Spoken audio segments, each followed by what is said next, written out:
नाज़रीन, प्रोग्राम रुपया पैसा में आपको खुशामदीद कहते हैं। पोस्ट बजट का यह पहला प्रोग्राम होगा। बहुत सारी खबरें गर्दिश में रहीं, बहुत सारी बातें हुई। जनाब फाइनेंस मिनिस्टर साहब को तो मेरे ख्याल से अवार्ड मिलना चाहिए। इतनी खूबसूरत तकरीर की, मौजू पे तो आए ही नहीं, तफसीलात उन्होंने बताई ही नहीं। कमाल की तकरीर थी, मज़ा आ गया। इधर की बात उधर की बात, पाकिस्तान ने ये कर दिया वो कर दिया, ईरान की जंग ख़त्म कर दी, फ़लानी चीज़ हो गई, ये चीज़ हो गई, कारकर्दगी। कमाल साहब तकरीर सीखे तो कोई औरंगज़ेब साहब से सीखे। तफसीलात बाद में आई क्योंकि चीज़ें कम थी बताने वाली। अच्छा अब आता हूँ मौजू पर। मौजू में बहुत सारे लोग बेनिफिशियरी थे। टॉपिक बाई टॉपिक लेके चलूँगा ना, लंबी कहानी। सबसे पहले बेनिफिशियरी रियल एस्टेट वाले थे। रियल एस्टेट वाले, कंस्ट्रक्शन वाले, प्रॉपर्टी वाले, इन्होंने तो शोर मचा दिया। ओ जी, हमारी हर बात मान ली, महबूब ने मेरी हर बात मान ली। महबूब ने यह भी कह दिया, माँ बाप को छोड़ के तेरे साथ चली जाऊंगी, हर चीज़ जनाब मान ली। उससे भी मुलाकात हो गई, इससे भी मुलाकात हो गई, वो बात भी हो गई। ऐसा पैकेज आ रहा है कि बस ये, और दुबई तो खाली हो गया, बर्बाद हो गया, तबाह हो गया, ये वो बहुत खबरें चलाई सारी रियल एस्टेट। अब बिकना, मार्केट तेज़ हो गई। जाहिर बात है, जिस दिन से इजराइल ईरान की जंग शुरू हुई, मार्केट हो गई तेज़। सीधी बात आपसे कर रहा हूँ। अव्वल रजिस्ट्रारों के पास सन्नाटे थे, जिससे मुझे अंदाज़ा हो गया कि स्पेकुलेटिव मार्केट है। स्पेकुलेटिव मार्केट ये होती है जब आप एक माल पकड़ लें और फिर उसका ग्राहक तलाश करें, कस्टमर तलाश करें। खैर, मार्केट तेज़ हुई, नो डाउट मार्केट तेज़ हो गई। पिछले साल भी थोड़ी बहुत हुई थी एक्टिविटी, इस साल भी हो गई। अच्छा, स्टॉक्स जब से स्टॉक जब से गिरा तो लोगों की उम्मीद भी बढ़ी कि रियल एस्टेट की तरफ पैसा आएगा, और आया भी।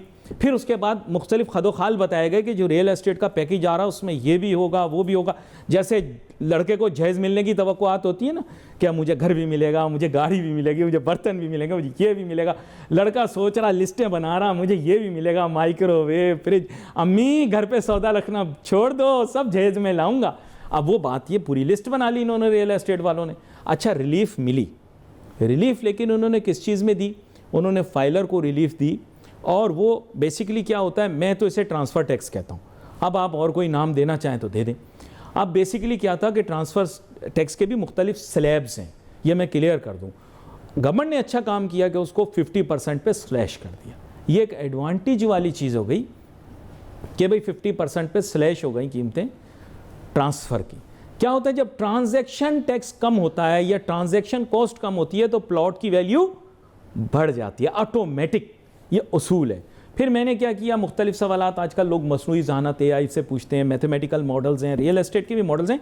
ये रियल एस्टेट वाले मैथमेटिक्स पे चलते हैं, खाली हवाई बातें नहीं होती। रियल एस्टेट में पाकिस्तान में जब भी वैल्यू बढ़ी है, कोई ना कोई कैलकुलेशन ज़रूर होती है।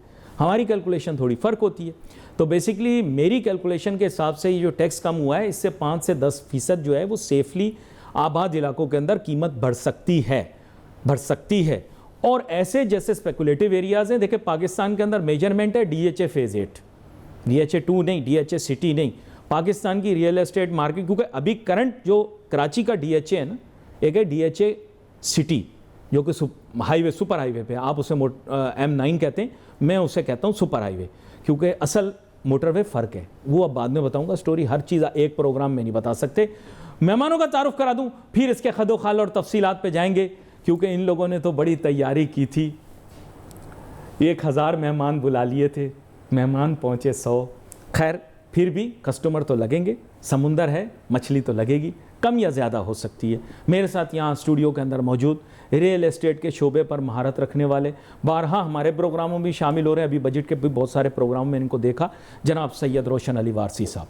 वेलकम करता हूँ आपको शो में। टेलीफोन के ऊपर हमें ज्वाइन कर रहे हैं जनाब मोहम्मद हसन बख्शी साहब, चेयरमैन आबाद, और उनसे भी पूछूंगा बात। पहले आपकी जानिब आऊँगा क्योंकि आप लोगों को बरह रास्त मुतासिर करता है रोशन साहब, और मुतासिर इस वजह से करता है कि ये एक बहुत बड़ी लाइबिलिटी थी, बायर के ऊपर भी, सेलर के ऊपर भी। ताहम ये एक्सटेंड की गई है सिर्फ फाइलर के लिए। प्रॉब्लम ये है कि हमारे यहाँ नॉन फाइलर ज़्यादा है, फाइलर कम है, तो इम्पेक्ट ज़रूर आएगा। और जैसे मैंने बोला आपको अभी कि ऐसी मार्केटें जहाँ पर एम्प्लॉयमेंट वाले लोग, टैक्स पेइंग लोग, जो कि अच्छी इस्टेब्लिश सोसाइटीज़ हैं जिनको लोग अफोर्ड कर सकते हैं, वहाँ पे प्राइस पे इम्पेक्ट आएगा। तो ओवरऑल ज़रा थोड़ा सा इंट्रोड्यूस कीजिएगा। यही एक स्टेप मुझे दिखा है, इसके अलावा कोई रियल एस्टेट पैकेज के और कोई स्टेप मुझे दिखे नहीं। आपको दिखे, आप बता दें जी। बिस्मिल्लाहिर्रहमानिर्रहीम। पहले तो बहुत शुक्रिया कि आपने मुझे अपने प्रोग्राम में इनवाइट किया। जी जी। देखिए, मेरा कुछ दिल में कुछ चीज़ें ऐसी हैं जो कि मैं उसको बिल्कुल आपके साथ शेयर करना जी चाहता हूँ। वो ये है कि ये जितनी बातें आप कर रहे हैं या दुनिया पाकिस्तान में बैठ के जितने चैनलों पे बात हो रही है वो सब सेकेंडरी थर्ड है। मेरे अच्छा। लिए उसकी कोई इतनी हैसियत नहीं रखती। मेरे लिए एक बात बहुत अहमियत रखती है, मुझे बताएं कि ये हमारे जितने भी बजट बन रहे हैं या जो भी हमारे तरक्याती काम हो रहे हैं या हमारे मुल्क के अंदर ख़राबियाँ हैं जो अच्छाइयाँ हैं वो गिनवाई जाती हैं, क्या ये हमारे मुल्क का मसला है या इसको हल करने का इसका कोई हल है? इसका हल ये नहीं है। इसका हल ये है कि सबसे पहले बेसिक गलती कहाँ हो रही है हमारे मुल्क के अंदर जो कर्जा है हमारे मुल्क का, सबसे पहले जब तक हम कर्ज की बात नहीं करेंगे, जब तक ये सिर्फ हम लोग ये सवाल जवाब करते रहेंगे, हम अभी मुद्दे पे नहीं आएंगे। मुद्दा ये है कि सारी चीज़ें सही जब होंगी जबकि हम अपने मुल्क के कर्जे की बात करेंगे। कर्जा हमारे मुल्क का उतरेगा, उसके बाद जो है फिर हम लोग तरक्की की तरफ जाएंगे। ये बजट जो बनता है उसमें अमीर आदमी जो है वो प्लस माइनस करता है कि यार इतना फ़ायदा होगा, इतना नुकसान होगा। गरीब आदमी को इसका कोई फ़ायदा नहीं है, उसको तो 2 वक्त की रोटी के लाले पड़े हुए। और अब जो ये बजट आया इससे फिर जो है ना चीज़ें महंगी होंगी, महंगी होने के बाद उसको फिर मज़ीद जो है ना महंगाई का सामना करना पड़ेगा। उनको फिर अपनी 2 टाइम की रोटी के उसके फिर लाले पड़े हुए। सबसे पहले तो ये है कि ये बताएं कि हमारे मुल्क में जो सूदी निज़ाम है, जो हम लोग जो हर साल जो सूद लेके हम लोग अपना बजट बनाते हैं, जो हम लोग को IMF के कर्जदार होकर हम लोग अपना बजट बनाते हैं, ये हमारा हल है? ये मैं इसलिए कड़वा सवाल कर रहा हूँ आपसे कि देखें ये हल नहीं है। हमने कभी सोचा, हमारी कोई पॉलिसी बनी, परमानेंट बुनियाद पे कोई पॉलिसी बनी कि हमने ये मुल्क का कर्जा कैसे ख़त्म करना है? जो आता है कर्जा लेता है और हमें कर्जदार करता चला जाता है। हमारी नस्लें चली गई, मर गई, चली गई, मगर कर्जदार पे कर्जदार हुए चले जा रहे हैं। हम जिस दिन कर्जे को उतारने का सोचेंगे उसके बाद हम ये सारी चीज़ें तरक्की की बात करेंगे। ये आर्जी तौर पर रिलीव है। कड़वी बात करूं, कड़वी बात करूं, तालिब इल्म आपने भी थोड़ी कड़वी बात की, मैं भी। ये कभी कम नहीं होगा, ये कभी कम नहीं होगा। इस कड़वी बात को यहाँ छोड़कर आगे चलते हैं, लेकिन मेरे साथ अभी मोहम्मद हसन बख्शी साहब भी मौजूद हैं, तो जाहिर बात है उनसे भी ये सवाल कर लें। बड़ा अहम नुक्ता जो है वो सैयद रोशन अली वारसी साहब ने बयान किया। लेकिन मोहम्मद हसन बख्शी साहब, अब ये है कि बजट के अंदर देरीना ख्वाहिशात तो बहुत सारी थी। जैसे लड़के की जहेज़ के अंदर बहुत ज़्यादा ख्वाहिशात होती हैं, मुझे ये भी मिले, वो भी मिले, फलां भी मिले। रियल एस्टेट वाले और कंस्ट्रक्शन वाले कराची में तो कम, आप लोग तो इतने ऊपर उम्मीद नहीं थे, लेकिन पंजाब में तो लोगों ने ऐसे लिस्टें बिछा दी कि जी हमारी बात हो गई है, ये तो अब तय है, ये सारी चीज़ें हो जाएंगी। उसमें से सिर्फ एक शर्त मानी गई है कि जो ट्रांसफ़र टैक्स, मैं तो इसे ट्रांसफ़र टैक्स ही कहूँगा, आप इसे कुछ भी कह लें, ये जो ट्रांसफ़र टैक्स है इसको आधा स्लैश कर दिया गया है। इसका कितना मेजर आपको एडवांटेज होगा, और वो जो ख्वाहिशात आपकी पूरी ना हो सकी, क्या 3 दिन के अंदर आपकी उम्मीद तवक्को है कि हुकूमत उन पे नज़रसानी करे? क्योंकि बहुत सारी चीज़ों पर पब्लिक प्रेशर की वजह से नज़रसानी शुरू हो गई है। क्या कहते हैं आप? देखिए, मेरा अपना ख्याल है, शुक्रिया पहले, बिस्मिल्लाहिर्रहमानिर्रहीम। मेरा अपना ये ख्याल है कि जो इन्होंने ट्रांजैक्शनल टैक्स, ये एडवांस टैक्स था, ये टैक्स नहीं था, ये एडवांस टैक्स था, ये इन्होंने कम किया है। इससे मुमकिन है कुछ ट्रांजैक्शंस तो बढ़े, पर इंडस्ट्री के लिए इन्होंने कुछ भी काम नहीं किया। वो इसलिए कि हमारी डिमांड्स क्या थी? हमारी डिमांड ये थी कि हमें आप एक 10 से 15 साल तवील मियाद की एक कंसिस्टेंट पॉलिसी दे, उस पॉलिसी को बनाने में स्टेक होल्डर की शमूलियत हो और उसको गारंटी करे लेजिस्लेशन। क्योंकि हुकूमतें आती हैं जाती हैं, उसका कोई मतलब मसला भी नहीं रहता, आने वाला पिछले वाली पॉलिसी खत्म कर देता। जी, ये बस आपके मैं जज्बात समझ पा रहा हूँ। ये जो आपने कहा है ना, हुकूमतें आती हैं जाती हैं, इसके पीछे बड़ा राज है, बड़ी गहराई है। दूसरी बात हमने जो इनको कही थी कि जो हमारे सेक्टर से आप टैक्स लेते हैं कंस्ट्रक्शन के, जी, वो आप पर स्क्वायर फुट पे कन्वर्ट दें। उससे क्या होगा कि मेरा और टैक्स पेयर का और टैक्स कलेक्टर का ताल्लुक खत्म हो जाएगा। मुझे पता होगा मेरी लायबिलिटी क्या है, साल की 2 करोड़ रुपए, 5 करोड़ रुपए, 1 करोड़ रुपए। अगर मैं 1000 फुट बनाऊंगा तो 1000 फुट पर टैक्स दूंगा। अरे इतनी मुश्किल से तो FBR के हाथ में सोने की चिड़िया आई है। और पहले तो खाली BCA के पास ये सोने की चिड़िया थी, अब तो FBR के पास ये सोने की चिड़िया आ गई। मैंने किसी से पूछा ये SBCA का क्या मतलब होता है, उन्होंने कहा सिंध बिल्डर कंट्रोल अथॉरिटी। मैंने कहा ये तो बिल्डिंग कंट्रोल है। उन्होंने कहा नहीं, बिल्डिंगें तो हमसे कंट्रोल होंगी नहीं, लेकिन बिल्डर कंट्रोल हो जाएंगे। ये सोने की चिड़िया पीपल पार्टी के पास थी, अब थोड़ा वफाक को भी एंजॉय करने दो आप, वो थोड़ी छोड़ेंगे अब जी। ठीक, अच्छा, एक तो हमारा पॉइंट ऑफ व्यू ये था। हाँ दूसरा पॉइंट ऑफ व्यू तुम्हारा ये, तीसरा पॉइंट ऑफ व्यू ये था कि बिल अमूम पूरे पाकिस्तान में और बिलखुसूस कराची और सिंध में डिजिटलाइज कर दिया जाए अप्रूवल प्रोसेस और लैंड रिकॉर्ड। हाँ मैंने सुना था आपका वो इंटरव्यू, उसमें आपने कहा AI जी, तो उसमें फिर मसला ये है कि आपने तो AI बता दिया लेकिन फिर जेब में कुछ भी ना आई अगर आपने लगा दिया AI। अच्छा, इसमें बिल्कुल आपने सही कहा। अच्छा, हम क्यों कह रहे हैं? देखिए, इस वक्त पाकिस्तान का मसला क्या है? पाकिस्तान का मसला यह है कि GDP नहीं बढ़ रहा है, बहुत कोशिश कर ली। पाकिस्तान का मसला है रेवेन्यू नहीं बढ़ रहा है। पाकिस्तान का मसला है एम्प्लॉयमेंट क्रिएट नहीं हो रही है। और पाकिस्तान का मसला है इकोनॉमिक एक्टिविटी नहीं बढ़ रही है। यही मसाइल है ना। तो हमारी इंडस्ट्री के पास इन तमाम मसाइल के हल हैं। हम एग्रीकल्चर के बाद सेकंड लार्जेस्ट एम्प्लॉयमेंट प्रोवाइडर हैं। हम चलते हैं तो 72 अलाइड इंडस्ट्री साथ चलती हैं। जी जी। हमारे पास खरीदार भी पाकिस्तानी, या तो रेसिडेंट पाकिस्तानी या एक्सपैट्रिएट पाकिस्तानी। हमारे पास बनाने वाला यानी मैं, मेरा इंजीनियर और मेरा सुपरवाइजर भी पाकिस्तानी। जिस जमीन पे बन रहा है वो भी पाकिस्तानी। और उसके साथ जो सामान लग रहा है मुझसे पूछे ना कितने सरकारी अफसरों के घर चलते हैं आप लोगों की वजह से। ये मेरी बात तो कलमा गो आदमी हूँ, सच निकल जाता बार बार मुंह से, माजरत। 14 मिलियन मकानों का शॉर्टेज है पाकिस्तान में। मैं नहीं कह रहा, वर्ल्ड बैंक कह रहा है। जी जी, वो लोग भी गुजरे हैं जिन्होंने कहा था साल में 1 करोड़ घर बनाएंगे, पता नहीं 50 लाख नौकरियां देंगे या 1 करोड़ नौकरियां देंगे, पता नहीं क्या हुआ। इसमें हमारे पास 10 मिलियन लोगों का डायस्पोरा है दुनिया में, पाकिस्तानियों का। इस जंग ने एक बात तो क्लियर कर दी है कि ये दुनिया has become a unstable place with unstable people at very important places. तो हर पाकिस्तानी अब ये सोचता है कि अपने एज एन बैकअप प्लान अपने मुल्क में एक घर बना ले। Agreed, I fully agree with you. ये एक बहुत बड़ी अपॉर्चुनिटी है जिसको अगर गवर्नमेंट इनकैश करना चाहती या उसको कैश करना चाहती तो मेरे ख्याल में ये तमाम मसाइल का हल निकल आता। They doubt you are going to finance their political opponents. ठीक है, I'll leave it at that. अब एक मैं I'll come back to you. बड़ी अहम बात मैंने कर दी मखसूस एक जुमले के अंदर, अब आप खुद ही समझ जाएं। That's why most relief that was given to you was withdrawn because they perhaps doubt your intentions. लेकिन I'll get back to you on this one. Syed रोशन अली वारसी साहब, आपने बात सुनी। मोहम्मद हसन बख्शी साहब ने बड़े खूबसूरत और ऐसा अंदाज के अंदर अपना मौका पेश किया। तीनों नुक्ते जो इनके जहन में थे इन्होंने बताए। मुझे उम्मीद नहीं थी, मुझे उम्मीद ये थी, ये भी बहुत सारों की तरह कहेंगे कि बजट बहुत अच्छा, लेकिन इन्होंने बजट को मेजर करके इन्होंने बोला है कि इसका मिनिस्क्वल इम्पैक्ट आएगा, जिसे मैं ट्रांसफ़र टैक्स कह रहा हूँ, ये एडवांस टैक्स कह रहे हैं, आप जो लफ्ज़ कहना चाहें। लेकिन मैं चाहूँगा ज़रा इस मौजू पर डायरेक्टली बात कीजिएगा, मैक्रो डिस्कशन में और आप एंड पे करेंगे।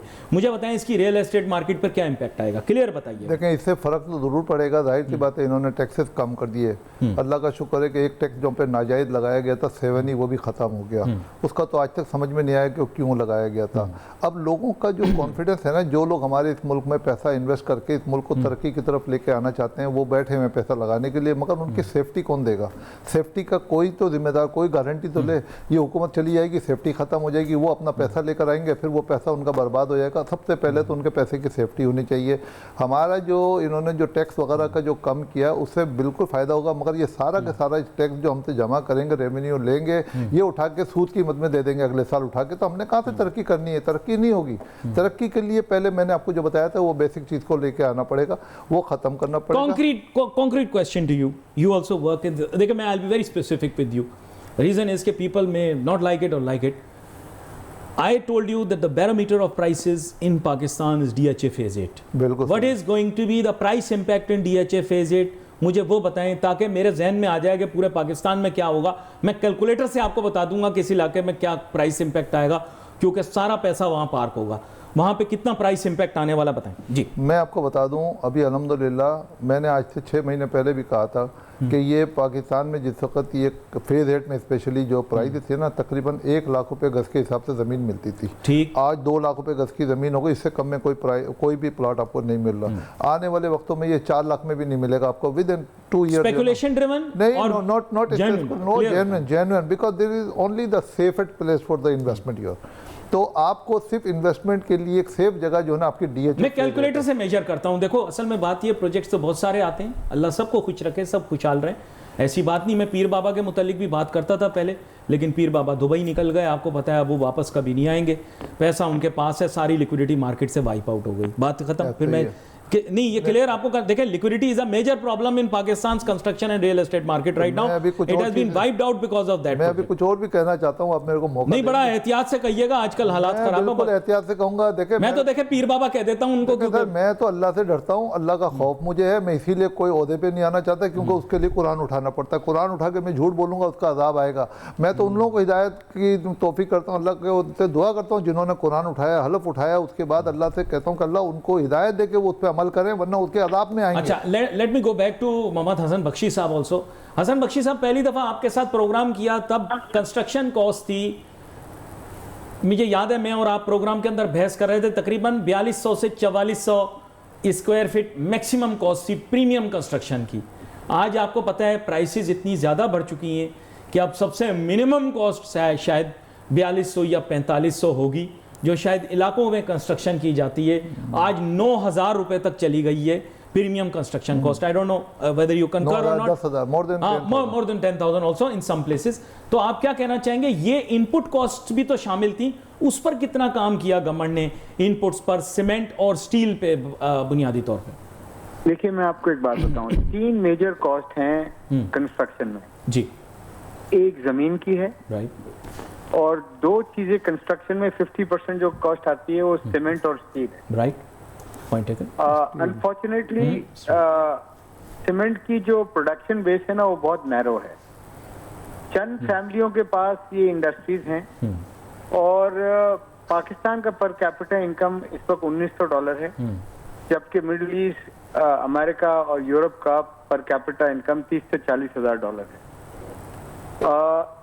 पाकिस्तान में सरिया इस वक्त $2,50,000 रुपए पर मेट्रिक टन है, और मिडिल ईस्ट में 1 लाख, या इन कंट्रीज में जहां पर कैपिटा इनकम $35,000-40,000 है, वहाँ 1,50,000 है। इसी तरह हमारे यहाँ सीमेंट की बोरी 1300 से 1400 रुपए है, और यहीं से हमारे भाई लोग वहाँ एक्सपोर्ट कर रहे हैं, वहां पर मिल रही है ये बोरी 700 से 800 रुपए। तो देखिए, जब तक गवर्नमेंट कार्टेलाइजेशन को नहीं हिलाएगी, चले अगर नहीं हिला सकती, कोई मजबूरी है, वो बड़े लोग हैं, कनेक्टेड हैं, वेल प्लेस्ड हैं, नहीं, एक्सप्लेनेशन एक जुमले की। देखिए, ये कहते हैं कि they have made a substantial capital investment इन पाकिस्तान, इसलिए हम उनके रेट पे ज़र्ब लगाने से पहले 100 दफा सोचेंगे, because they are job creators and they are tax payers. अच्छा, very good, very well said. अगर इफ दिस इज वो पॉलिसी, मेरी एक बिल्डिंग बनती है 50 मंजिल की, 75 से $100 मिलियन की। ठीक, 75 से $100 मिलियन की एक बिल्डिंग बनती है। जी जी।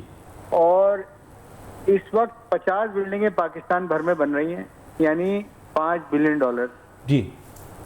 और 150 बिल्डिंग और बन सकती है अगर पॉलिसी कंसिस्टेंट हो, यानी $60 बिलियन। ठीक है, ये नंबर्स मैं आपको बताऊं। हाँ हाँ, सही है, ठीक। Are we not investing a huge amount in the economy of Pakistan? Of course you are. So what I was trying to say कि भाईजान, ये बाहर मुल्कों में 700 रुपए का बेच रहे हैं खुद, पर हमारे मुल्क में 1400। देखिए, मैं कहता हूँ नहीं, इनको 1500 में बेचने दें। गवर्नमेंट इंपोर्ट अलाउ कर देना, regulatory duty, additional regulatory duty खत्म करे, तो होगा क्या, एक जहाज आएगा ना, सीमेंट की कीमत 400 रुपए और सरिये की कीमत 50,000 रुपए कम हो जाएगी, सिर्फ पोर्ट पे लगेगा। देखिए, ये वरना आम आदमी, ये तो आप प्रेशर कर सकते हैं ना सर, आप लोगों का ज्यादा इन्फ्लुएंस है, नहीं, हमारी कहाँ सुनेंगे वो? आम आदमी नहीं, आपके तवज्जुह से ये पैगाम पॉलिसी मेकर्स को पहुंचा रहा हूँ। जी जी।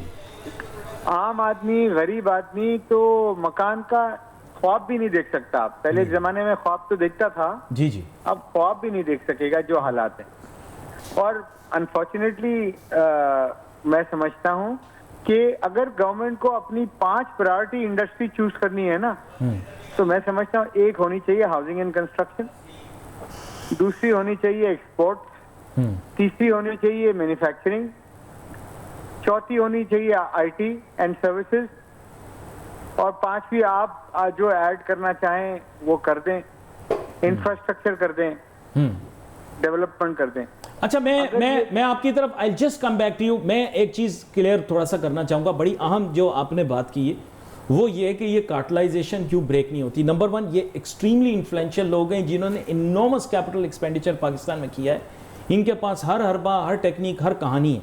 अगर यही सरिया सैयद रोशन अली वारसी साहब हम इंपोर्ट करें तो ये हमें चीप पड़ेगा, लेकिन जाहिर बात है ये लोग, इनको आपने अम्ब्रेला दी हुई है, इनको प्रोटेक्ट कर रहे हैं। सीमेंट भी नाजरीन मैं आपको बताऊंगा अभी मार्केट के अंदर बहुत ज़्यादा ओवर प्रोड्यूस्ड है। ये सीमेंट ज़रूर इसको चेक करें। ये मार्केट के अंदर जो सीमेंट मिल रही है ना, ये आप बैग खुलवा के चेक करें अगर आप माल ले रहे हैं, क्योंकि इसमें बहुत सारा सीमेंट पुराना है। याद रखें, सीमेंट जब पुराना हो जाता है तो वो अपनी स्ट्रेंथ लूज कर जाता है और उसके अंदर वो स्ट्रेंथ नहीं रहती। मैं तो जब एक चीज ऐड करना जी चाहूंगा, ऐड करें। ये मैं बात सही कह रहा हूं, पहले ये तायद कर दें, डिपो के अंदर जो सीमेंट पड़ा हुआ है ये मॉइस्चर की वजह से बहुत सारा खराब भी हो जाता है। मैं इसलिए आप लोगों की वजह से ही कह रहा हूं। जी, आप कुछ ऐड करना चाहें? मैं चाहूँ, ये 50% कैपेसिटी अपनी प्रोडक्शन कर्टेल कर रहे हैं जी, क्योंकि अगर ये 100% प्रोडक्शन करेंगे तो मार्केट गिर जाएगी। और अभी भी सरप्लस है, बाय द वे, अभी भी सरप्लस सीमेंट प्रोड्यूस हुआ है। मैं कह प्रोडक्शन कर्टेल करके प्राइस मेंटेन कर रहे हैं। दैट्स नॉट लॉजिकल ना। देखिए, that's not logical, that's not logical. ज्यादती हो रही है, पाकिस्तानी कंज्यूमर्स के साथ ज्यादती हो रही है। ये मैं एग्री करता हूं। सैयद रोशन अली साहब, आपने बात सुनी, बड़ी अहम बात उन्होंने बताई। मैं आपको यही बता रहा हूं कि अभी भी ओवर प्रोड्यूस हुआ सही है है, और लोग नहीं उठा रहे। आपको पता है, क्योंकि कंस्ट्रक्शन एक्टिविटी तभी उठेगी जब थोड़ा रियल एस्टेट में भी कोई जान आएगी। मैं आपको वही बताना चाह रहा था। दवाई वही खाएगा ना जो थोड़ा चलता फिरता आदमी होगा। देखें, हसन बख्शी साहब ने जो बात की है ना, मैं तो बहुत अच्छी बात की है। उन्होंने एक नुक्ता पहले उठाया था जो कि मैं डिस्कस करना चाह रहा हूँ। वो ये था कि गवर्नमेंट को सबसे पहले तो हमें एमनेस्टी देनी चाहिए थी। हमने वही थी, टैक्स कम कर दिया, एमनेस्टी है नहीं हमारे पास। एमनेस्टी नहीं होगी, हम कैसे सेल परचेज करेंगे? सबसे पहली बात तो ये कि किसी को वाइट ही नहीं है, वाइट मनी। हम कहते हैं एमनेस्टी भी दें और साथ में अपनी जो फेयर मार्केट वैल्यू उसको बढ़ाएं। मैं रियल एस्टेट की बात करूँ, कंस्ट्रक्शन की बात पे बाद में आऊँगा। मैं कहता हूँ कम से कम सबसे पहले पैसा तो पाकिस्तान में आने दें, उनके रास्ते तो खोलें। लोग लेके बैठे में पैसा, इस वक्त लोगों को पता चल गया, जिन लोगों ने पाकिस्तान से बाहर पैसा लगाया था उनको समझ आ गई है। अब वो परेशान है, हम क्या करें? सिर्फ उनको पाकिस्तान में कोई सेफ्टी फराम कर दे, उनके पैसे की सेफ्टी दिखा दे और फिर एमनेस्टी ही दे दें हमको। एमनेस्टी में ये होगा कि आप इसका जो टैक्स है, मुद्दे पे बात, आप उसका टैक्स जो है ना वो 0.5% करें। ये मुद्दे पे बात हुई है। असल नाजरीन बात ये है कि लपेटे में और चीजें लाने की जरूरत ही नहीं है। प्रॉब्लम ये है कि जब आज रियल एस्टेट लेने के लिए एक आदमी जा रहा है, कंस्ट्रक्टेड प्रॉपर्टी लेने के लिए जा रहा है, कोई यूनिट लेने के लिए जा रहा है, उसके पास वाइट पैसा नहीं प्रूव करने के लिए, ये है सबसे बड़ा बैरियर। गवर्नमेंट को ये रियलाइज करना पड़ेगा कि उसको रिलीफ और रिलैक्सेशन देनी पड़ेगी। शुरू में बिल्कुल वैल्यूएशन बढ़ा दी, सरकारी अफसर और बाबुओं को कुछ नहीं पता रियल एस्टेट के बारे में, उन लोगों से सजेशन नहीं लेनी चाहिए। एक छोटी सी ब्रेक, वापस आते गुफ्तगू जारी रखेंगे।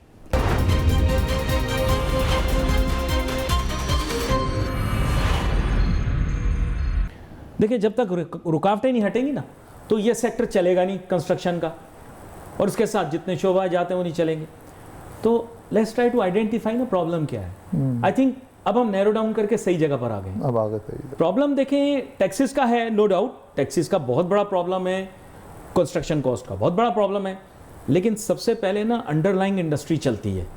वो चिकन एंड एग वाला मसला है, मुर्गी पहले आई अंडा पहले आया। तो मेरे ख्याल से पहले अंडे को पकड़ लो भाई। जो मेन इशू है वो ये है कि जब आप कोई भी यूनिट अभी लेने के लिए जा रहे हैं, कंस्ट्रक्टेड है, अदरवाइज नॉन अनकंस्ट्रक्टेड है, नॉन कंस्ट्रक्टेड है, जितना भी आप उठाएं, सबसे पहले आपके पास वाइट होना ज़रूरी है। ये रिक्वायरमेंट आपसे ज़्यादा सेलर की है, क्योंकि सेलर को अपनी सारी प्रोसीड्स वाइट में चाहिए ताकि वो जो अगली चीज़ लेने के लिए चाह रहा है उसके लिए आसानी हो। थोड़ा सा समझना है इस मार्केट को, बाकी रोशन साहब आपको समझाएंगे। देखो रोशन साहब, ये जो है गवर्नमेंट की डिमांड तो है ही है, लेकिन सबसे ज़्यादा ये जो सेलर है ना उसकी रिक्वायरमेंट है। क्यों? क्योंकि सेलर ये कहता है कि मैं अपनी अगली इन्वेस्टमेंट के लिए मेरे पास कुछ पोर्शन वाइट होना चाहिए। अगर आप मिनिमम में भी चले जाते हैं, इन्होंने इतनी गलत वैल्यूएशंस की हैं, इतनी गलत वैल्यूएशंस की हैं कि मैं आपको बता नहीं सकता। वो जगह जहाँ वैल्यू नहीं थी वहाँ मार्केट वैल्यू से ज़्यादा बढ़ा दी, वहाँ जहाँ वैल्यू एग्जिस्ट करती है उसको वैल्यू से कम कर दिया। कराची शहर के अंदर जौहर में प्लॉट डिफेंस से ज़्यादा महंगे बिकना शुरू हो गए। ये अभी जाकर पैरिटी आई है, ये नेचुरल पैरिटी थी खुद ब खुद। फिर जाहिर बात है जो पॉश एरिया हैं वहाँ की कीमतें ऊपर गई, लेकिन बीच में एक वक्त आ गया, मैं लोगों से बोल रहा हूँ, वो मुझे कह रहे हैं कि हम 250 गज या 200, कराची की कटिंगें भी अजीब हैं, 240 गज ये जो है मैं ले रहा हूँ जौहर में, और वो डिफेंस के, मजाक डोंट माइंड इट, डिफेंस के 300 गज के बंगले से ज़्यादा महंगा है वहाँ पर। And I was just shocked. Roshan साहब पहले इसको हम कर लें, फिर उसके बाद आगे चलेंगे। ये एमनेस्टी स्कीम नहीं दी, ना कोई एमनेस्टी है, ना कोई रिलीफ स्कीम है, ना कोई आसानी की स्कीम है, ना रीवैल्यूएशंस है। ये प्रॉब्लम है, this is the biggest problem. जी बिल्कुल आपने सही निशानदेही की, और मैं समझता हूँ कि आप उस जगह पे बैठे हुए हैं कि आप अगर ये इन लोगों को, हुक्मरानों को बताएंगे, वो आपकी बात मानेंगे, सुनेंगे भी, और उनको मानना चाहिए। बेसिक प्रॉब्लम जब तक हम हल नहीं करेंगे, हम इस मुल्क को तरक्की का सोच नहीं सकते। जो गरीब आवाम अपने घर बनाने का सोच रही है वो घर नहीं बना सकती। हम तो फिर इसका मतलब फिर हम अगले साल का इंतजार करेंगे कि IMF से लोन लेंगे, फिर उसका कर्जा उतारेंगे। बेसिकली अभी मोटरवे पे जाके आप बोल रहे हो ए कैटेगरी, यार आप आंखें तो खोलो ना, आप क्या बोल रहे हो, क्या वैल्यूएशन निकाल रहे हो? गलत बोल रहा हूं मैं सर। कोरंगी में अभी एक साहब हैं, वो फंसे हुए बेचारे चक्कर के अंदर। वो बोल रहे हैं यार मेरा 112 गज का प्लॉट है, 1 करोड़ 50 लाख रुपए उसकी वैल्यूएशन है। कहाँ पे? कोरंगी में। मैंने कहा यार यहाँ पे 500 गज का प्लॉट डिफेंस के अंदर 3 करोड़ 28 लाख 50 हज़ार रुपये उसकी वैल्यू है। तो 3 करोड़ 28 लाख 50 हज़ार तो समझ में आती है, मगर 1 करोड़ 112 गज के प्लॉट की जो वैल्यू है वो पता नहीं कौन सी कैटेगरी है, वो 1 करोड़ 50 लाख रुपये उसकी वैल्यू रख दी है।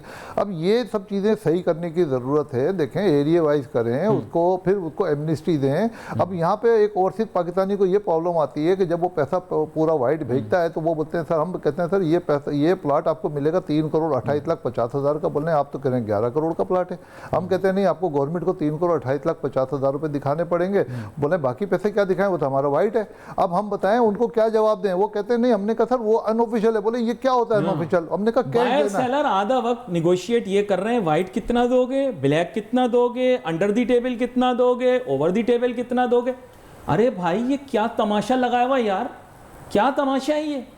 मैं अभी तक शौक में हूं। जनाब हसन बख्शी साहब, आपका तो कंस्ट्रक्शन के शोबे से ताल्लुक है, लेकिन आप लोगों के डेवलपर भी हैं। डेवलपर के माने ये हैं कि अनकंस्ट्रक्टेड या नॉन कंस्ट्रक्टेड यूनिट भी बेचते हैं। प्रॉब्लम ये है कि now when I see people sitting on the table negotiating, what I see is the negotiation is not going on the price, it's going on कौन सा पोर्शन वाइट होगा, कौन सा पोर्शन ब्लैक होगा, कौन सा पोर्शन आप पे ऑर्डर में देंगे, अच्छा एग्रीमेंट में कौन सा लिखें। अच्छा एक नया आ गया है, एक ये कि ये सेल एग्रीमेंट, ये एग्रीमेंट में ये वाला होगा और इसके अलावा भी हम ये देंगे। सर ये क्या चल रहा है, ये क्या हो क्या रहा है, मुझे बताएं। जी हसन बख्शी साहब, कैन यू हियर मी? जी आपको आवाज आ रही है मेरी? जी मैंने कहा हसन बख्शी साहब, आजकल they are sitting on the negotiating table and they are saying, ये नहीं कि what is the price, they are saying white कितना दोगे, ब्लैक कितना दोगे, अंडर द टेबल कितना दोगे, ओवर द टेबल कितना दोगे, इंसेंटिव कितना दोगे, अच्छा जो एग्रीमेंट उससे ओवर एंड अबव कितना दोगे। ये क्या हो रहा है सर इस मुल्क के अंदर? What's going on? आपको आवाज आ रही है मेरी? जी आपकी आवाज मुझे वाजे आ रही है। अच्छा देखिए, बात यह है कि मैं नहीं समझता कि एक मसला ये वाइट का क्लियर करने से चीजें सीधी होंगी। ये हमें पूरा इकोसिस्टम सीधा करना पड़ेगा।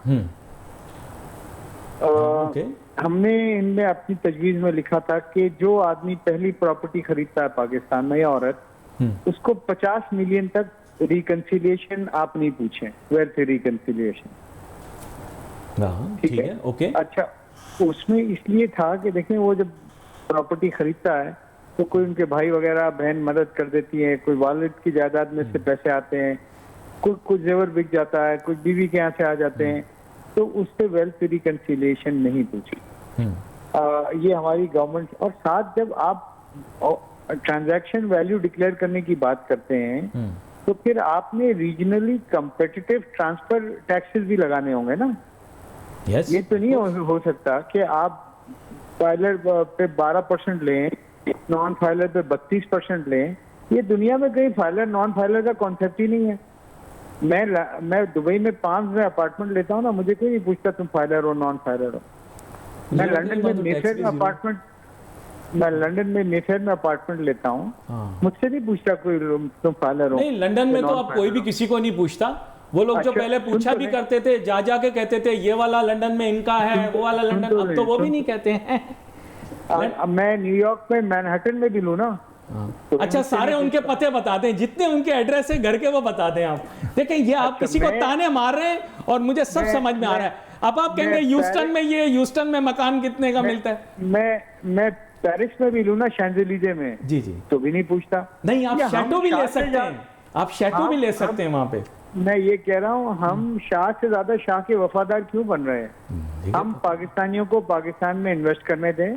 जैसे ही कोई नॉन फाइलर प्रॉपर्टी खरीदता है, 236 के से 2 घंटे में एफबीआर को नॉलेज हो जाती है। उनको वो एक लेटर लिखे, मुबारकबाद क्या कहते, thank you for investing in Pakistan, please share your NTA number if you have not already no, but we are already in the Nadra system. Why should they bother? They should automatically deduct. We don't mind. तो आपको अपनी data mining करना चाहिए। आप लोगों को देखिए, आप हाईवे पे भी जाते हैं ना, तो पहला जो टोल टैक्स होता है उसमें कोई टैक्स नहीं होता है। वो आपको आज भी यहाँ पर हमारी फोटोकॉपियां चलती हैं, ये करने की जरूरत ही नहीं है। You should digitize. I fully agree with you. We should digitize. आप सफर मुकम्मल करते हैं ना, तब टोल टैक्स दिया जाता है।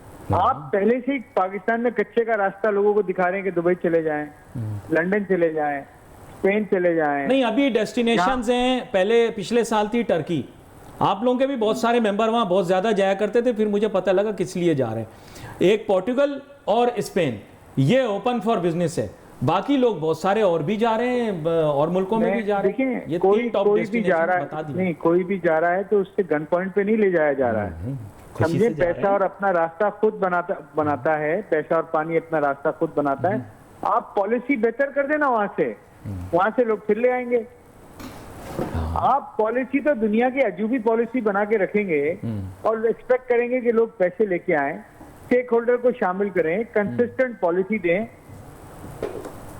डिजिटलाइजेशन करें। जेब से क्या देना है इसमें? पॉलिसी देने में भी मतलब खुदा ना खासा कोई तकलीफ है? नहीं, I fully agree with you. करने में भी कोई तकलीफ है? देखें, असल में उसके पीछे होता है mal intent. I will be very Frank.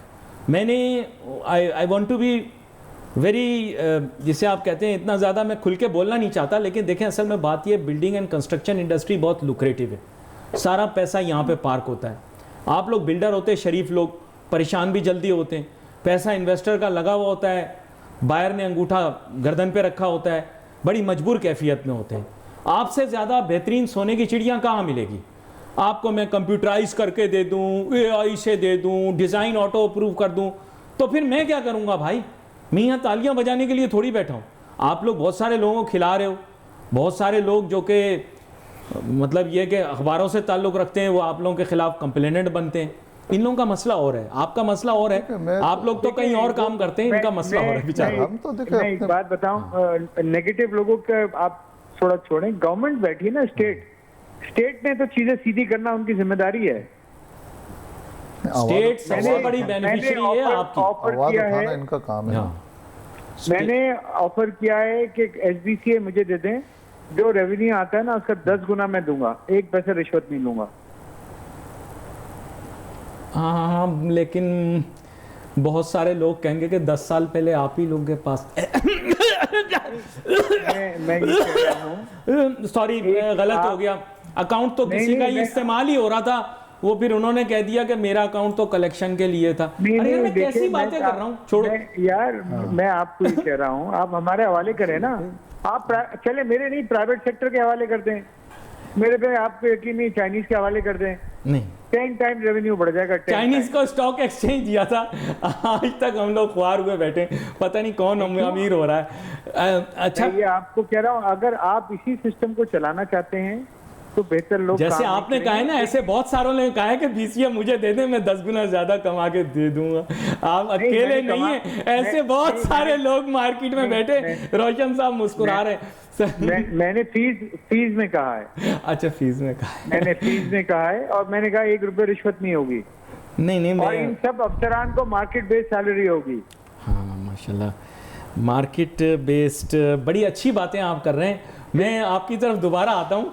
नहीं, मैं आपकी तरफ दोबारा आता हूँ। रोशन साहब, आप इजाफा, इनके प्रॉब्लम्स फ़र्क है, they are in a different domain, a different fish tank, you are in a different fish tank, your problems are different. Basically क्या है कि organise, let's put it this way, I won't name it again, working in an organized or institutionalized place is completely different. The problems here have to do with liquidity, the problems have to do with the commercial demand and supply, am I correct? And with the contentions that are there in the buyer's mind, और ये international market में भी people are looking for capital gain, आप लोगों के जो है completely different dynamics सही है। उन डायनेमिक्स के ऊपर बताएं ना कि अभी बजट का क्या इम्पैक्ट, डायरेक्ट बताइएगा बजट का क्या इम्पैक्ट है। कहते हैं बजट का इम्पैक्ट ये है कि अभी आप देखिएगा कि 15-20 दिन के बाद मार्केट में एकदम तेजी आ जाएगी। अब इसमें स्पेकुलेशन भी होगी, स्पेकुलेशन अब इसमें क्या होगा कि अभी जो जेन्युइन बायर है ना, उसका क्या फ़ायदा हो रहा है, जब जिसको अपना घर बनाना है, जिसको प्लाट खरीदना है, वो दूर हो जाएगा। उसने तो एक लिमिटेड बजट अपने लिए रखा हुआ है कि फर्क करो 10 करोड़ रुपए रखा हुआ है। अभी यहाँ पे मार्केट में लोग घुस जाएंगे, स्पेकुलेशन करेंगे और फिर उसके बाद यही प्राइस जो है ना 15 करोड़ पे चली जाएगी। अब जब ये 3 लाख रुपए गज की ज़मीन हो जाएगी तो वो तो बेचारे पीछे रह गए। अब मैं कहता हूँ उनको बेनिफिट उनको दें, बिल्कुल एंड यूज़र का सोचें, एंड यूज़र का सोचें कि एंड यूज़र किस तरीके से अपना घर बना सकता है, उसको रिलीफ दें। उसके लिए रीरा का कानून बनाएं। हमारे घर अब ये हम जो भी बातें जो अपना बख्शी साहब कर रहे हैं या मैं कर रहा हूँ, हम सिर्फ अपनी बातें कर रहे हैं। अभी इसके ऊपर किसी ने कानून की बात नहीं की। भाई एक हर चीज़ का कानून होता है ना, हमारे यहाँ नहीं सर, वो बात ये कोई करे ना करे, हमारा काम है बात करना उनको अपने। और मुझे बड़ी उम्मीद है, देखें, मैं अभी आप जीडीपी की बात कर रहे थे, सर भी जीडीपी की, बख्शी साहब भी जीडीपी की बात कर रहे थे। अगर आज मैं कैलकुलेटर निकाल कर सिर्फ 2 या 3 रेजिडेंशियल एरियाज़ और कमर्शियल एरियाज़ की कमर्शियल वैल्यूएशन आपको निकाल के दिखा दूँ ना, 10% ऑफ जीडीपी तो छोटी बात है। कुछ साल पहले हमने कैलकुलेट किया था 33% ऑफ जीडीपी जो है वो सिर्फ चंद हाउसिंग सेक्टर के, चंद हाउसिंग सोसाइटीज़ के अंदर पार्क हुई हुई। 33% of Pakistan's GDP, and this is not speculative money, this is real money that has been invested into actual sector. ये मैं आपको बता रहा हूँ, ये वो हवाई पैसे नहीं है, इसमें बाकायदा ट्रांसफ़र करके लोगों ने ख़रीदी है। 33%, रफली 33% of Pakistan's GDP is parked in real estate of just handful of housing societies, handful. मैंने बता दिया आपको सर, आप कैलकुलेटर निकाल लें, आप कैलकुलेटर निकाल लें। गलत बोल रहा हूं सर, मैं कुछ अर्ज करना अभी इन्होंने बिल्डिंग की कीमत बताई सर, मैं आपको रेजिडेंशियल घर की कीमत बता दूं अभी सर, वो आपको बता दें सर। मैं आपको बताता हूं ना क्या हो रहा है, मैं बता रहा हूं। डिफेंस फेज 8 के अंदर कमर्शियल प्लाट 400 गज का 1 अरब से ऊपर का है, 1.25 अरब का है। आप मुझे बताएं उसकी ऑफिशियल वैल्यू कितनी है? 7 करोड़। तो आप मुझे बताएं कितना अच्छा मौका है, जो रिश्वत के पैसे कमा रहे हैं उनके लिए बहुत अच्छा है। वो पैसे पार्क होगा और वो कभी निकलेंगे भी नहीं, क्योंकि उनके तो सेफ हो गए पैसे। मैं चाहता हूँ गवर्नमेंट को उसका फायदा हो, उसको ऑफिशियल पैसे उसको डिक्लेयर करें, उसकी एमनेस्टी दें, उसको बोले कि भाई ये 50% पैसे कम से कम इसको ग्रेजुअली करें, पूरे नहीं। लेकिन आपने रूट कॉज को, आप रिश्वत को रोकें सर। देखें वो फिर आपने वही बात कर दी सर, वो रिश्वत खुद ही रुक जाएगी। आप मेरी बात तो समझने की कोशिश करें। रिश्वत को रोकने के लिए डायरेक्ट किसी को नहीं बोल सकते रिश्वत को रोको, क्योंकि वो नमाज़ें भी पढ़ते हैं, हज भी करते हैं, ज़कात भी देते हैं, रिश्वत भी लेते हैं। ये सब चीज़ें लाजिम मजलूम है हमारे मुल्क के अंदर। इसके लिए बेहतर ये है कि आप जो है ना अपने फेयर मार्केट वैल्यू पे चले जाएँ। यूँ कर लें कि अगर आप एक साथ नहीं कर सकते, 8 करोड़ की चीज़ आप जो है ना 1.25 अरब की चीज़ 8 करोड़ रुपए में मिल रही है, तो आपके लिए तो बहुत अच्छा पैसा है। ट्रांजैक्शन टैक्स 0.20 कर नहीं, वो भी नहीं कर रहे सर। मैं कह रहा हूँ आप अपने फेयर मार्केट वैल्यू बढ़ा के उसको 0.5% पे लेकर आ जाए, सब खुशी खुशी परचेज करेंगे। और जो आदमी अपने पैसे पार मगर एमनेस्टी दे दें कि चलो जिन्होंने गलती कर ली, देखिए जिन्होंने गलती कर ली, कुछ तो वो हज से माफ़ करवा लेंगे, कुछ उम्रे से माफ़ करा लेंगे, कुछ नमाजों से माफ़ करा लेंगे, मगर जो गलती हो गई है फिर ये जो एमनेस्टी आ जाएगी, उनके पैसे वाइट हो जाएंगे, अपने दोबारा इस्तेमाल कर सकते हैं उस पैसे को। पाकिस्तान का काम आएगा, पाकिस्तान का कर्जा उतरेगा। अभी जिन्होंने ये अनडॉक्यूमेंटेड पैसे छुपाए हुए वो निकलेंगे नहीं, पाकिस्तान में आएंगे नहीं दोबारा, तो उसका मतलब पाकिस्तान तो कर्जदार होता चला जाएगा ना। ये है जो कड़वा सच है जो मैं आपसे कह रहा हूँ। रियलिटी यहाँ पर हसन बख्शी साहब आपकी जानिब आऊँगा। जितने वीलॉग आपके बने हैं मेरे ख्याल से इतने तो किसी फिल्म के मशहूर अदाकारा के भी नहीं बने होंगे। आजकल आप इतना ज़्यादा सोशल मीडिया पर छाए हुए हैं और आपके बहुत सारे बयान, जैसे आज आपने हमारे प्रोग्राम में भी एक बयान दे दिया, आई एम श्योर आपने और जगह भी दिया होगा, लेकिन इसकी वजह से आप बड़ी शोहरत इख्तियार करते जा रहे हैं। तो इस शोहरत के नतीजे में मुल्क के मारूफ अहम जो लोग हैं या शख्सियात हैं बासर और इसके अलावा बाइख्तियार, उनसे भी सुना है कि आपकी मीटिंगें हुई हैं और सुना वहाँ पे बड़ी कस्में वादे भी हुए थे, लेकिन बजट के अंदर वो वाला एंटी क्लाइमिक्स हो गया। मुझे याद आ गया एक फ़िल्म आई थी सदमा, पता नहीं आपने देखी नहीं देखी, उसमें जो हीरो थे वो अनिल कपूर साहब थे, और वो आखिर में कलाबाजियाँ खा रहे थे ट्रेन के सामने कि ये क्या हो गया, और वो याददाश्त की वजह से हीरोइन उसे पहचान नहीं पा रही थी। तो नहीं मैम रेफरेंस दी है, लेकिन अब प्रॉब्लम ये आप लोगों की हर एक से मुलाकात हो गई, हमने उससे भी मिल लिया, हमने इससे भी, हमने उनसे भी मिल लिया, सबसे आप मिलकर आ गए, लेकिन काम नहीं बना। ये क्या हुआ मुझे समझाएं जी हसन बख्शी साहब।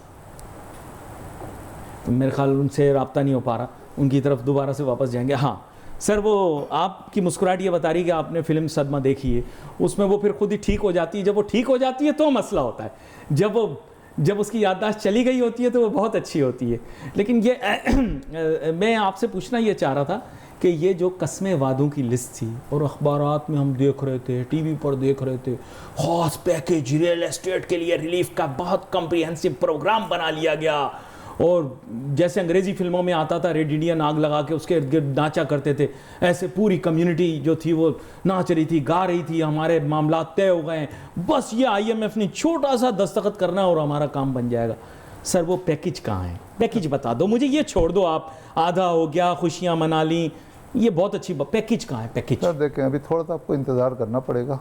ये जो अगले बजट में नहीं सर, अभी हमारे जो चीफ ऑफ आर्मी स्टाफ जो आसिम मुनीर साहब हैं, ये एक अल्लाह ताला ने हमको बहुत बड़ा तोहफा दिया है। ये बेशक, और ये जो तोहफा है ना, ये लोगों को अभी समझ में नहीं आ रहा है, अंदर से सब खौफजदा है।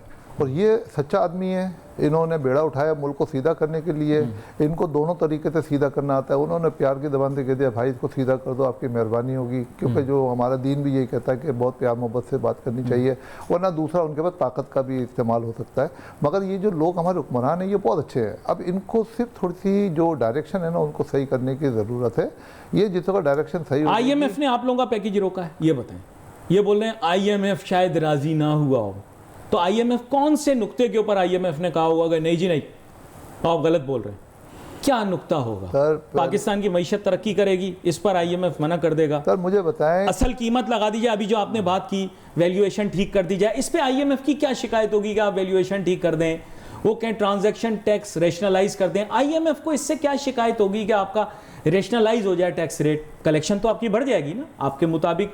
अगर मैं रियल वैल्यू लगा के उसकी परसेंटेज भले थोड़ी कम कर दूं, मेरी कलेक्शन तो उतनी ही आएगी, तो इससे IMF को क्या शिकायत होगी? सर IMF कभी नहीं चाहेगा कि उसकी इनकम बंद हो, वो तो चाहेगा कि हमको लोन देता रहे, हम उनके लोन के टुकड़ों पे पलते रहें, हम उनके सामने घुटने टेक के बैठे रहें, हम उनके सामने गुलामी की ज़िंदगी गुजारते रहें। वो हमको कभी भी नहीं चाहेगा कि, हमको कभी नहीं बोलेगा कि आप वो कर्जा उतारो, वो हमको गुलाम बना के रखना चाहते हैं। मगर माशाल्लाह मैं देख रहा हूँ कि अब इंशाल्लाह वक्त आ गया कि अच्छा, लेकिन मैं आपको बताऊं मस्बत बातें भी, लेट्स पुट इट रैशनली। अभी आपको पता है स्टॉक एक्सचेंज के अंदर आज भरपूर तेजी आई हुई, शोबा तहकीक मुझे बताएगा, सुबह में तो बहुत तेजी आई थी भाई स्टॉक मार्केट में, खूब ज़बरदस्त तेजी। मुझे पता नहीं आपको सुबह से कितनी क्वेरी आई होगी, लेकिन मैं डेस्परेशन तो देख रहा हूँ, क्योंकि ये मार्केट जो है अपोजिट साइड से चलती है, और मार्केट्स के अंदर सेलर प्रेशर क्रिएट करता है। यहाँ पर बेसिकली क्या होता है कि इनके यहाँ ब्रोकर लेड मार्केट होती है, और रियल एस्टेट की मार्केट जो होती है ब्रोकर लेड इसलिए होती है क्योंकि ब्रोकर एक्साइटमेंट क्रिएट करता है, और अगर बायर्स उसको फॉलो अप करते हैं तो फिर वो मोमेंटम गेन करता जाता है। जो मतलब हर मार्केट फर्क है ना, है 4500 पॉइंट बढ़कर इंडेक्स कहाँ पहुंच गया भाई? 1,76,918 पॉइंट के ऊपर तकरीबन पहुंचा हुआ। अभी कुछ पता नहीं, लम्हों में आगे पीछे हो जाता है। रियल एस्टेट में थोड़ी स्लो ग्रोथ होती है। एक ज़माना था जब पीर बाबा फाइलें चलाया करते थे, तब स्टॉक एक्सचेंज की तरह उनकी फाइल का भी रेट बढ़ा करता था। लेकिन अब फाइलों का भी काम ख़त्म होने वाला है। ये हमें बताया गया भाई कि अब तमाम फाइलें इनको जाकर वहाँ से लेनी पड़ेंगी, वहाँ से लेनी पड़ेगी। कराची में तो इतना फाइलों का काम नहीं होता, लेकिन फाइलों के काम में कराची का काम बहुत बिगाड़ा है। बिगाड़ा है, बिल्कुल बिगाड़ा है। कराची का सारे काम का ऐसी की तैसी हो गई, ये जो फाइलों में काम शुरू हो।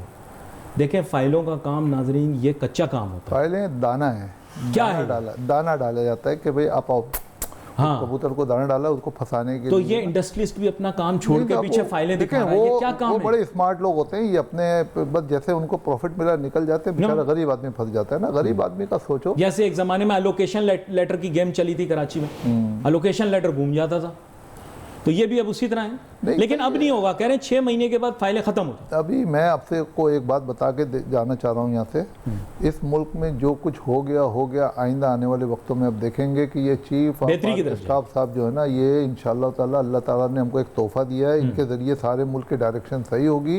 ये सब लोगों को सही होना पड़ेगा। ये मुल्क ला इलाहा इल्लल्लाह मोहम्मद रसूलुल्लाह के नाम पे बना है। 27वीं शब पे जो रमज़ान के 27वीं शब को वजूद में आया है, ये ख़त्म होने के लिए नहीं बना। जो लोग इसके लिए बुरा सोच रहे हैं वो इंशाल्लाह खुद ख़त्म हो जाएंगे। और वन वर्ड, गवादर, बुरा ना मानना। आपने मेरे मुल्क की बहुत बड़ी लिक्विडिटी गवादर की रियल एस्टेट में पार्क करवाई। वो सब्जी मंडी कहाँ गई जो वहाँ पर सब्जी मंडी बनने वाली थी? वो शायद कोई बहुत मशहूर क्रिकेटर थे, उन्होंने आज से 20 साल पहले अनाउंस किया जाए सब्जी मंडी में सब्जी की दुकानें ले लो भाई, बहुत मज़ा आएगा ना, छिक्का लगेगा ना। वो छक्का भी बड़ा अच्छा लगाते थे। वो ये सब्जी मंडियाँ जो आपने बनाई थी, और ये देखिए सर, पैसा पार्क कराएं, ये पाकिस्तानियों का पैसा है। Please try to understand. हर पाई पैसा जो है पाकिस्तानी का नुकसान होता है, मुल्क का नुकसान होता है। मुल्क का नुकसान है। ये आप कह दें कि जी ये तो यहाँ लग गया। देखिए मैं आपके साथ रियलिटी बात करूँगा। बहुत अच्छी बात की हसन बख्शी साहब ने, बहुत सारे बिल्डर पाकिस्तान छोड़ के चले गए। नेचुरल होता है, ये होता है, वो होता है। मुझे इससे कोई लेना देना नहीं कि नेचुरल होता ही नहीं। वो पाकिस्तानी जिन्होंने रियल एस्टेट में, कंस्ट्रक्शन में इन्वेस्ट किया था, उन्होंने पाकिस्तान में इन्वेस्ट किया था। बिल्डर ने अगर उनका पैसा ले जाके तुर्की में लगाया, पुर्तगाल में लगाया, स्पेन में लगाया, तो गलत लगाया। बुरा ना मानना, मैं बिल्कुल रियलिटी बात करूंगा कि ये नेचुरल होता है। नेचुरल कहां से होता है? मेरा पैसा आप उठा के वहां ले गए, मैंने बुकिंग के लिए पेमेंट की, आपने M9 पे लगाने के बजाय आप दुबई लेकर अपने प्रोजेक्ट में चले गए। ये कौन सी इंसानियत है? ये कौन सा ह्यूमन नेचर है? आप मुझे बताएं, ये मुल्क के साथ कौन सी लॉयल्टी है? रोशन साहब, आप मुझे जवाब दें इस सवाल का। नहीं है नहीं, मैं तो खुद आपकी इस बात की तायद कर रहा हूँ कि ये गलत है। हमारे मुल्क के अंदर जो पैसा है हमारे मुल्क में रहना चाहिए। 1 लाख रुपए का आपने टिकट लिया, हाँ, और $300 का आपने वीजा लगवाया, वहां चले गए। ये कौन सी इंसानियत है? ये क्या इंसानियत है? मैं तो आज से कोई 5-6 साल से बैठ के टीवी पे कह रहा हूँ, भाई अपने मुल्क का पैसा अपने मुल्क में रहना चाहिए। हमारे मुल्क का जो पैसा हमारे मुल्क में सेफ है। ये कौन सा नेचुरल क्या है? आप इसमें मुझे बताएं। ये कहते हैं ये कुदरत पानी कौन सा पानी है? ये देखें, कौन सा पानी है जो दुबई जा रहा है? पानी दुबई सर, पहली बात तो मैं आपको बता दूं कि जो दुबई का नाम नहीं लेते हम, किसी भी मुल्क का नाम लेते हैं। किसी भी मुल्क के अंदर ये पानी क्यों जा रहा है? हम उस जगह पे पैसा कभी भी ना लगाएं जिस जगह पे आपके पास पासपोर्ट नहीं है। आपको इंसाफ कभी नहीं मिलेगा, पैसे डूब नहीं। लेकिन बिल्डर को क्या हक मिला है कि अगर उसको बुकिंग के पैसे हमने पाकिस्तान में पाकिस्तान की प्रॉपर्टी के लिए दिए, वो हमारे पैसे ले दूसरे मुल्क में ले जाए, वहां पे जाकर रियल एस्टेट का प्रोजेक्ट शुरू कर दे? देखें, वो दूसरे की मर्जी नहीं सर, उसमें मर्जी दूसरे की परचेजर की शामिल होगी तो लेके गया, ऐसे नहीं लेके जा सकता। और अगर कोई बदमाशी से लेके गया तो फिर अल्लाह ताला, गलत है ना? वो तो बिल्कुल गलत है, मगर मैं नहीं समझता कि उसमें उसकी मर्जी शामिल। प्रॉपर चैनल से भी नहीं गया सर। देखें, वो तो बैंक तो बोल रहे नहीं भेजा, मनी चेंजर भी बोल रहे हमने नहीं भेजा। अब ये तो इसीलिए मैं कह रहा हूँ ना कि अल्लाह ताला ने हमारे लिए एक बहुत बड़ा तोहफा दे दिया हमको, आसिम मुनीर साहब की शक्ल के अंदर। इनको इतना सीधा काफी हद तक रुका है ये मामला, इनको बेहतर किया मत समझे। इनके सीने में माशाल्लाह कुरान है और ये खौफ खुदा वाले इंसान है, और ये अल्लाह ताला ने हमारे मुल्क की तकदीर बदलने के लिए इनको भेजा है। और हमारे जो इसमें इस वक्त हुक्मरान हैं, उतने ज़रूरी नहीं कि सब करप्ट हैं, बहुत से होंगे मगर बहुत से अच्छे भी हैं। और इन्होंने इस मुल्क को तरक्की की तरफ ले, जैसे पीएस पार्टी है, उसने बहुत से अच्छे काम भी किए हैं कराची के अंदर। ऐसा नहीं है कि नहीं किया, उन्होंने अभी तक माशाल्लाह लेके चल रहे हैं। मगर कुछ चीज़ों की डायरेक्शन जब तक सही नहीं करेंगे, वफाक इसको सही नहीं करेगा, जब तक हमारे को डायरेक्शन नहीं बताई जाएगी, हमारे पैसे की सेफ्टी नहीं होगी। और फिर लेकिन ये हमारी, मैं आपसे रोशन साहब, मैं आपसे दरखास्त करूंगा, देखिए अब आपको खुल के ये बात कहनी पड़ेगी।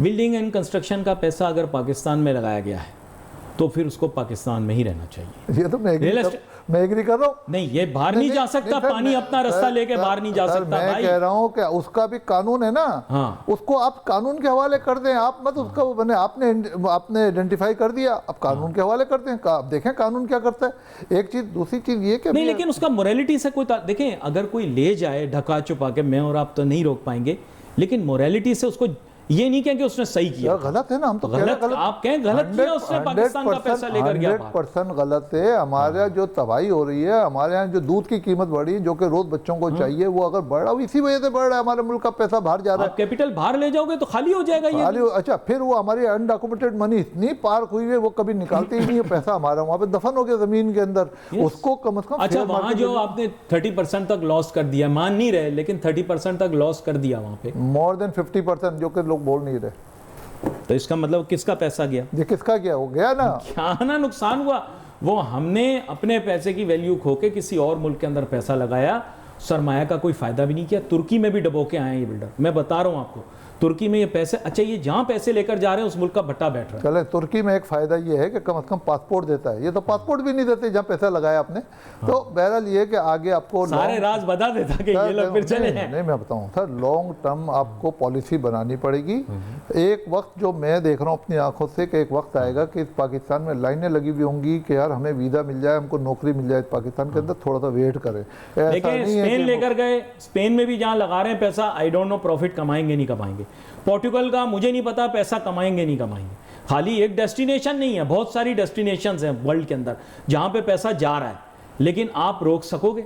अगर आप रोक नहीं सकते हो तो फिर जो सजेशंस आपको दे रही है ये इंडस्ट्री स्टेक होल्डर्स, उन पर सोचें कि कैसे इस पैसे को यहाँ पे रोकना है, कैसे इस पैसे को यहाँ पे कंटेन करना है। दोनों मेहमानों का शुक्रिया अदा करूंगा, आपका भी, मोहम्मद हसन बख्शी साहब का भी, आप प्रोग्राम में शामिल हुए। छोटी सी ब्रेक के बाद वापस आके गुफ्तगू जमा करेंगे। Let's take a short break.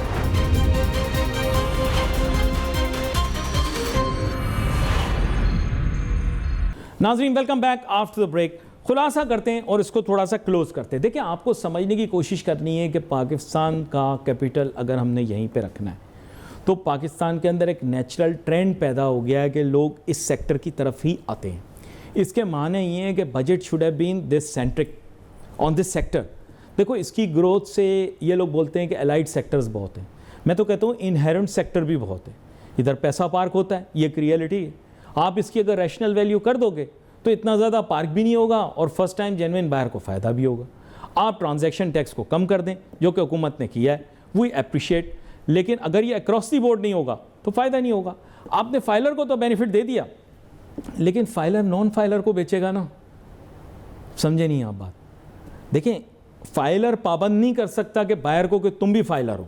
वो अगर फाइलर नहीं है तो जाहिर बात है वो अपना कैलकुलेटर निकालेगा और सेलर अपना कैलकुलेटर निकालेगा। याद रखें, ये वाली जो मार्केट है, it's a buyer's market, not sellers market. आप हैरान होंगे इस बात पे कि मैं ये बात क्यों कह रहा हूँ। देखें, इट्स अ बायर्स मार्केट क्योंकि बायर के पास है कैश और आपके पास है ये चीज़। आपने उसको बेचेंगे तो वो आपको कैश देगा। याद रखें, कैश इज किंग। इसका मतलब वो अपने कैश के साथ पार्ट कर रहा है, वो आपको दे रहा है कैश। सो देयरफॉर वो डिक्टेट करता है टर्म्स। ये हमारी मार्केट का रूल है। हाँ, देयर इज़ अ पॉसिबिलिटी कि यही मार्केट अगर हमारे फाजिल मेहमान जो हैं उन्होंने जैसे जिक्र किया कि इतनी कंपेटिटिव हो जाए कि इसके रेट बढ़ जाएं, फिर ऑफ कोर्स इतने जब रेट बढ़ जाएंगे तो of course then it will become a seller's market. But right now unfortunately whether we like it और not, it is a buyer's market.